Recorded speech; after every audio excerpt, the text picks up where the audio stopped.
भला जब हम मर गए और मिट्टी और हड्डियां हो गए तो क्या फिर उठाए जाएंगे? और क्या हमारे बाप दादा भी जो पहले हो गुजरे हैं? कह दो कि हां और तुम लोग जलील होगे। बस वो तो एक जोर की आवाज होगी और ये उसी वक्त देखने लगेंगे और कहेंगे हाय कमबख्ती हमारी, यही जजा का दिन है। कहा जाएगा कि हां वही फैसले का दिन जिसको तुम झूठ समझते थे।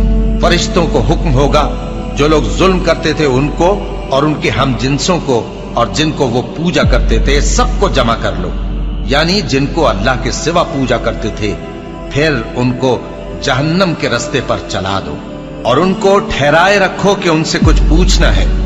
तुमको क्या हुआ कि एक दूसरे की मदद नहीं करते? असल बात यह है कि आज ये लोग अपनी गलती तस्लीम कर रहे हैं और वो एक दूसरे की तरफ रुख करके सवाल और जवाब करेंगे। पैरोकार अपने पेशवाओं से कहेंगे कि तुम ही हमारे पास दाईं तरफ से आते थे। वो कहेंगे नहीं, बल्कि तुम ही ईमान लाने वाले न थे और हमारा तुम पर कुछ जोर न था, बल्कि तुम ही सरकश लोग थे। सो हमारे बारे में हमारे परवरदिगार की बात पूरी हो गई कि अब हम अजाब के मजे चखेंगे। सो हमने तुमको भी गुमराह किया कि हम खुद भी तो गुमराह थे। बस वो उस रोज अजाब में एक दूसरे के शरीक होंगे। हम गुनाहगारों के साथ ऐसा ही किया करते हैं।